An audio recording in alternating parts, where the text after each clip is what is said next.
Hey, what's up my friend? Keala Kanae here, and in this video we're going to talk about how to close more sales when you are selling remotely, whether you're using Zoom or any other virtual platform that you might be on. So hang with me here all the way up until the end because I think you're going to love it.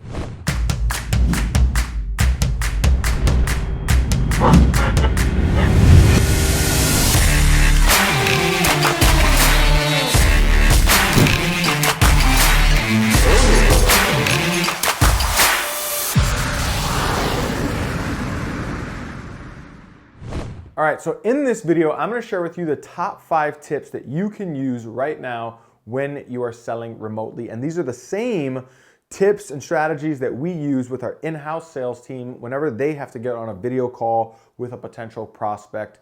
And it's that team has closed almost $60 million in sales at the time that I'm shooting this video in about a 3 to 4 year period. So this stuff does work if you stick to it. All right. Now, a couple of things before I dive in. Hang around until the end because tip number 5 is probably the most effective and impactful tip. Thing number 2, if you like the content that you're getting from this video, if you're liking the content that you get from this channel, just drop a like on the video, please. Just take a moment, drop a like. It'd be bonus points if you drop a comment, right? And the reason is that it helps the channel grow. And that's all I ask is that if you like it. Super simple. Right?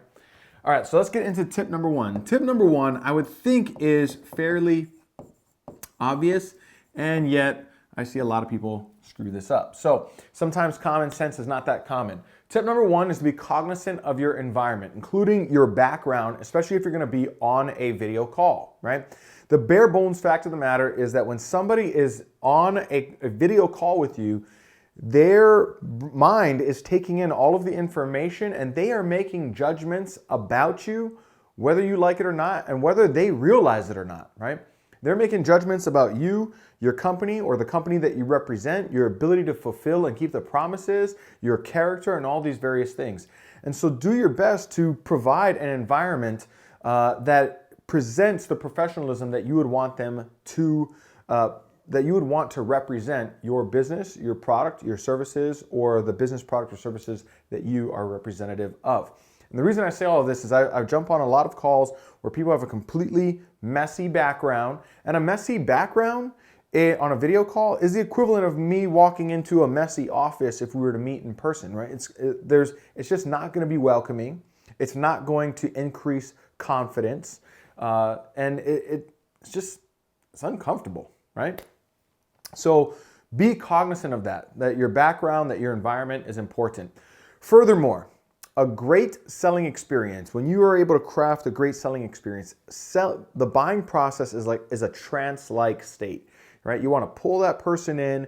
It's almost like a hypnotic state that you're taking them into. And I don't want anything to disrupt that whenever I'm working with a potential prospect. Okay? And I teach my team not to let anything interrupt that. So you don't want people walking around in the background. They're going to break that trance. You don't want dogs walking into the room. And I've been on calls with people trying to sell me something. They're like, oh, I'm sorry, my dog just came in the room. Give me 1 second. Go ahead, Fluffy. Get out of here, Fluff. Get the damn dog out of the room. Like, close the damn door, right? I don't have time. I'm busy. I don't have time to sit around while you pet your poodle, okay? Get the dog out. Let's get to business, right? And so it almost sends like a sign of disrespect or discourtesy to me having the dang dog in the room, right? It's such a simple thing to prevent. So be cognizant of that, the environment that you're in. Prevent the same level of professionalism over a remote call that you would want somebody to experience if they walked into your physical office. Do your best as possible to do that. Now, in alignment with that is, I'll put this on here, get a decent quality microphone. You can get a fairly decent quality microphone for about 40 to 60 bucks on Amazon. At one point, I started a podcast. That original podcast is no longer online. I have a different one online now. But that original podcast is no longer online. That was started with a $60 microphone, and it was incredibly good. It sounded like I was recording in a regular radio studio. So you don't have to spend a ton of money. Get a decent microphone. Right? Or use ear pods or a headset or whatever it might be. And the reason is, I don't know if you've ever jumped on a call with somebody who's on their Zoom sitting in their office and they're just talking through the regular like default microphone on any computer, and it sounds very echoey. It sounds very, I don't know, unprofessional. Let's put it that way, right? And the reason that I say that is that there are studies done on sales processes where in just tone, people are able to convert better just using variances in tone and tonality in their voice. There's certain inflections that you can add into a conversation that play a role in conversion, right? And when you're sitting there talking to a default microphone, now we're not going to talk about like tonality and inflections and all that stuff, but when you're talking to a default microphone and it's pulling in all of the ambient sound all around the room, or you're speaking in a room that's echoing back into the microphone, it's displeasureful to listen to. It's not pleasurable. It doesn't feel good, right? And if I have to work to listen to you, well, I'm not going to buy from you, right? If I have to tolerate the conversation rather than be pleased by the conversation, likely I'm not going to convert, right? Remember that buying is an emotional decision, right? It doesn't matter how much data and analysis and logical and rational thinking that you bring to the conversation. Buying is an emotional decision that is rationalized after the fact. So make the conversation pleasurable by just using some good quality microphone.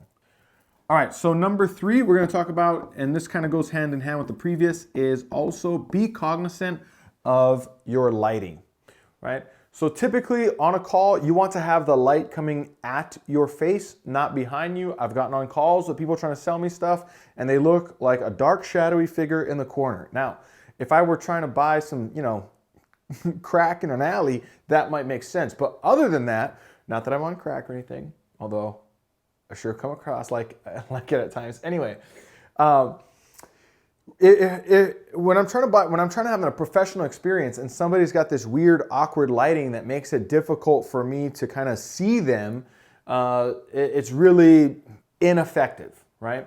All you need is you don't necessarily have to go like I have a studio here and I've got some professional lighting. You don't have to go that route necessarily, but you can get some pretty decent lighting, again, on Amazon that you can put up, these kind of roundabout lights, I forget what they're called at the moment, that you can point at your face, or you can, if you're doing it during the day, you can just make sure that the window is facing towards your face so that when the camera turns on, your face is well lit, right? So natural lighting works really, really well. If not, then just make sure that you have some lighting in the room that's lighting this in this direction and not in this direction, making it easy for your prospect to see your facial features, to experience you, and to not have to be a kind of a, half face, half shadow, or worse off, just, a dark shadowy figure in a corner or whatever. All right. So be cognizant of lighting. Again, it's just part of creating an emotionally comfortable and just a good emotional experience for that prospect on the call. All right, so number 4, let's go ahead and get into this one. This is to do all of your pre-prep work in advance of the call. This means open up whatever pages that you think that you're going to need to show this person, have those ready. If you need to be logged into your CRM in order to take notes on that potential prospect, have that ready. Whatever sales material that you think that you might use in that presentation or in that conversation, have it ready in advance. I can't tell you how many times I've gotten a call with somebody trying to sell me something and they're like, all right, let me share my screen here for a moment. Okay, hold on, let me just log in here.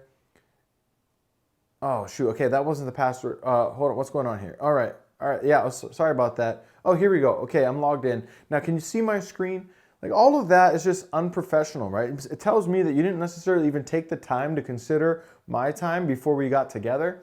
Maybe I'm a little bit of a prima donna, who knows? But seriously, though, with a high-value prospect, show the respect of having prepared everything in advance. Have the websites up, have your sales pages up, have PDFs or whatever sales material you believe that you might use, PowerPoints, everything ready to go so you're not awkwardly logging into things and stumbling over them during the process. I was just the other day on a call with a woman trying to sell me $1,000 a month service, and 10 minutes into the call, she's like, okay, let me just show you what our software does. Hold on one second. Let me just pull this up. Okay, here, let me get the password. She's like stumbling around for like a good minute, right? It's like, you want me to spend $1,000 a month with you, and you couldn't even take 2 minutes in advance of this call to get ready, to get everything ready that you were going to present to me, knowing that that we were going to talk about this exact software. So again, it's all about creating that a good emotional experience and a good experience end to end for a prospect who probably, if you're going to spend time with them, they probably value their time too. So, and number 5, this is my favorite, and that is future pacing. So number 5 is basically once you go into the pitch, the presentation, future pacing is at the end. Once as the conversation has ended. I do this in webinars. I do this in front of the room when I'm making a pitch. I show them exactly what's going to happen after they order. So I'll say, all right, so here is the order form. So when you're ready to get started, now of course I'm going to try to assume the sale, right? And this isn't about necessarily a sales training. It's about a sales training working remotely. So of course I'm going to try to assume the sale as best as possible, right? I'm going to send them the link to the order form and say, all right, so can you just pull that up? All right, this is what the order form looks like. Go ahead and fill out your details up at the top. And of course I would assume the sale. But whether or not they're going to be ready to close right there on the call is going to depend on what you're selling sometimes. For example, that woman selling me that $1,000 a month software, I have to take that back to my team and talk with them about, are we going to make this transition to this platform or not, because there's other extenuating circumstances surrounding that decision. However, regardless of all of that, what I like to do is take people through the process of buying so that I'm walking them through the mental process. They're seeing themselves buying, right? So I say, all right, so here is, whenever you're ready, here is the checkout form. I'm sending you the link right now. You can see it's just all the usual stuff that you fill out whenever you buy things online. I love to say that because what you're indirectly saying is, listen, no big hurdles, no big obstacles, right? You do this all the time, is what that implies. So all the usual stuff that you're used to filling out whenever you order online, when you click the submit button, it's going to take you over to a page like this. On this page, make sure that you access our Facebook group, or you fill out this form and create your username and password for the software or whatever it might be. If I'm telling them to log into the members area, say, okay, so you'll create your username and password, you'll be able to log into our members area. And then once you log in, you're going to log in, and here's where you're going to want to start so that you can get started on our XYZ process or whatever it is. So I take them as far down that buying process as I can take them, because I'm getting rid of all the mental hurdles. They are literally seeing themselves having made the purchase and what's going to happen afterwards, right? Which on an unconscious level is removing a bunch of hurdles and barriers. Right? If you leave the call with somebody saying, well, thinking to themselves, oh, I wonder what happens like after I buy, or are they going to call me directly? All that sorts of jazz. You want to get rid of all of that, right? And if you're on a Zoom call or a Skype call or whatever, and you can show your screen, you can literally show them step by step by step what's going to happen post-purchase. It's called future pacing. Use it. All right, so if you loved everything that you got in this video, go ahead and drop me a comment. Let me know your thoughts. Give me some feedback. Let me know how else I can be of service to you and your business. Ask questions. Subscribe to the channel, because it helps the channel grow, helps me continue to have an impact on your business and other businesses around the world that are trying to succeed. And again, I've charged thousands of dollars for some of the stuff that I share here, completely free to you. So do me a favor, just drop a like, subscribe, drop a comment if you would. Appreciate you. See you in another video. Take care. Bye-bye.